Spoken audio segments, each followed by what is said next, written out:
नमस्कार बच्चों, स्वागत है आपका आज के इस वीडियो में, जिसमें हम सॉल्व करेंगे 30 जुलाई 2020 की शिक्षा निदेशालय द्वारा 10वीं क्लास के लिए भेजी गई वर्कशीट। आज की जो वर्कशीट है आपकी, वो दो वर्कशीट हैं। पहली सामाजिक विज्ञान की और दूसरी आपकी इंग्लिश की। तो शुरू करते हैं सामाजिक विज्ञान के साथ। सामाजिक विज्ञान की जो वर्कशीट है वो है संघवाद के बारे में। हमने संघवाद की शुरुआत पिछली क्लास में स्टार्ट कर दी थी। मैंने आपको बताया था कि संघवाद का मतलब होता है सरकार का विभिन्न हिस्सों में विभाजन। आज शुरू करते हैं कि किसी भी संघीय व्यवस्था की तरह अपने देश की भी संविधान के द्वारा केंद्र और राज्य सरकारों के बीच विधायी यानी कि कानूनी अधिकारों के बंटवारे के लिए 3 सूचियां बनाई गई हैं। यानी कि हमारी सरकार किस किस कानून पे किस किस के लिए काम कर सकती है। जो संघ यानी कि जो केंद्र सरकार की सूची है वो है रक्षा, विदेश मामले, बैंकिंग, संचार, मुद्रा, जो राष्ट्रीय महत्व के हैं, जिन पर पूरे देश में एक जैसी नीतियों की ज़रूरत है। इस सूची पर कानून बनाने के अधिकार केवल केंद्र सरकार के पास है और इसी कारण केंद्र सरकार ज़्यादा मजबूत भी है, क्योंकि जो केंद्रीय सूची है उसके जो विषय हैं वो ज़्यादा इम्पॉर्टेंट है। जो राज्य सूची की बात करोगे तो उसमें पुलिस, व्यापार, वाणिज्य, कृषि, सिंचाई और क्षेत्रीय महत्व के विषय हैं जिन पर राज्य सरकार कानून बनाती है। और तीसरा है समवर्ती सूची, मतलब जिस पर सब बना सकते हैं, दोनों बना सकते हैं। इसमें आते हैं शिक्षा, वन, मजदूर, संघ, विवाह, उत्तराधिकारी जैसे विषयों को रखा गया है, जिसमें केंद्र और राज्य दोनों बना सकती हैं, किंतु टकराव की स्थिति में केंद्र का कानून मान्य होगा। मतलब अगर दोनों बना देते हैं तो जो केंद्र कानून बनाएगा उसको मानना पड़ेगा। आगे बढ़ते हैं तो प्रश्न देख लेते हैं। ऐसे अवशिष्ट यानी बचे हुए विषय जो इन सूचियों में नहीं है उन पर केंद्र सरकार कानून बनाएगी। तो भारत में संघीय व्यवस्था में केंद्र ज़्यादा मजबूत है। इस कथन को उदाहरण देकर स्पष्ट कीजिए। तो उदाहरण आपके सामने है। हम कहते हैं कि संघीय सूची जो है इसमें रक्षा, विदेश मामले, बैंकिंग, संचार, मुद्रा जैसे राष्ट्र महत्व के विषय हैं जिन पर पूरे देश में एक जैसी नीतियों की ज़रूरत होती है। इस सूची पर कानून बनाने का अधिकार केवल केंद्र सरकार के पास है, इसलिए वह ज़्यादा पावर रखती है, इसलिए वह ज़्यादा मजबूत है। तो आप लिख सकते हैं, ये आपका फर्स्ट का आंसर है। सेकंड क्वेश्चन है, शिक्षा समवर्ती सूची का विषय है। इसमें अपने आसपास के ऐसे 2 स्कूलों का नाम पता करिए जो और लिखिए जो केंद्र और राज्य सरकार ने बनाए हों। तो अगर मैं केंद्र की बात करूं तो आप सभी जानते हैं कि केंद्र सरकार के स्कूल कौन से होंगे। आप में से बहुत सारे लोगों ने जाने की कोशिश भी की होगी केंद्र सरकारों के स्कूल में। केंद्र सरकार का स्कूल होता है केंद्रीय विद्यालय और नवोदय, जवाहर नवोदय।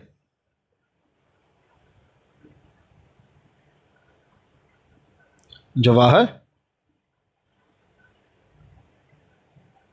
नवोदय। जबकि अगर राज्य सरकार की बात करें, दिल्ली में राज्य सरकार की बात करें तो हमारे हैं सर्वोदय विद्यालय और एक और है प्रतिभा। आपके कुछ मित्र प्रतिभा में पढ़ते होंगे, तो प्रतिभा स्कूल जो है वो केंद्र दिल्ली की सरकार के हैं। किसी ऐसे विषय का पता कीजिए जो इन तीनों ही सूचियों में दर्ज ना हो, इस पर कानून कौन बनाएगा। तो सॉफ्टवेयर एक ऐसा इशू है, आप हिंदी में लिख लेना सॉफ्टवेयर। सॉफ्टवेयर एक ऐसा इशू है जिसपे जो इन सूचियों में नहीं है, और इस पे कानून कौन बनाता है। ऐसे चीज़ों पे जो कानून बनाने का काम होता है वो केंद्र सरकार का होता है। हालांकि पार्लियामेंट उस पर कानून बनाता है, लेकिन पार्लियामेंट केंद्र सरकार के अंडर ही आता है। तो ये आपकी आज की सोशल स्टडीज़ की वर्कशीट थी। हम आपसे कल फिर मिलेंगे दूसरी वर्कशीट के साथ, पर अभी इंग्लिश की वर्कशीट बची हुई है तो पहले उसको भी कंप्लीट कर लेते हैं। आगे बढ़ते हैं। आज की जो इंग्लिश की वर्कशीट है वो है मोडाल्स के बारे में। तो मोडाल्स क्या होते हैं? मोडाल्स होते हैं ऑक्सिलरी वर्ब्स, ऐसे वर्ब्स जो क्षमता के बारे में बताते हैं, परमिशन के बारे में बताते हैं, पॉसिबिलिटी के बारे में बताते हैं, परमिशन, नेसेसिटी, इन सब चीज़ों के बारे में बताते हैं। तो कुछ एग्जाम्पल देख लेते हैं और तब समझते हैं। जैसे कि एबिलिटी, क्षमता, तो हम क्या कहते हैं? वर्ड यूज़ करेंगे कैन और कुड। जैसे I can do this, I can not do this. I can run 100 metre, I can not run 100 metre. Permission, जैसे आप पूछते हैं ना ma'am may I come in, तो may. Ma'am can I do this, तो can. Advice अगर किसी को देनी हो तो यूज़ करेंगे शुड, कि अगर आप कहना चाहते हो कि you should do this, you should lose weight, you should pay your taxes in time, तो शब्द इस्तेमाल होगा शुड। ऑब्लिगेशन मतलब करवाना ही करवाना हो, इंपॉर्टेंट, बहुत इंपॉर्टेंट, मस्ट और हैव टू। पॉसिबिलिटी हो तो माइट, मे, कुड, कैन। जैसे it can rain today, it could rain today, I may be able to come, I may not be able to come, मैं आने की कोशिश करूंगा लेकिन ज़रूरी नहीं कि आ ही पाऊँ। तो ये आपके एग्जाम्पल थे। क्वेश्चन देख लेते हैं, क्वेश्चन से चीज़ें और क्लियर हो जाती हैं। तो क्वेश्चन देखते हैं, क्वेश्चन क्या है। क्वेश्चन है,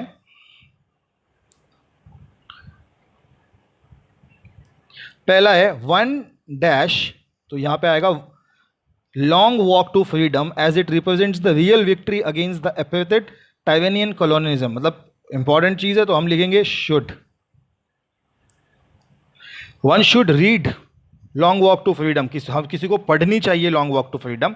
सेकेंड है I dash not imagine that the future I was walking towards dash compare in any way to the past that I was living behind. तो लिखा है कि I could not imagine that the future I was walking towards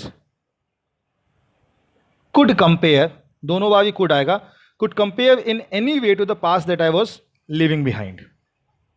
third है a nation should, अब इसमें आएगा क्योंकि nation की बात कर रहे हैं इंपॉर्टेंट, तो should, a nation should not be judged by how it treats its highest citizens but its lowest ones. फिर है apartheid dictated where South Africans on the basis of their race could live and work, the type of education they could receive and whether they could vote, दोनों में ही could आएगा। फिर है a brave man is not that who can feel, who can not feel afraid, who does not feel afraid but who can conquer it, जो अपने डर को जीत सकता हो। can मतलब फिर से ability।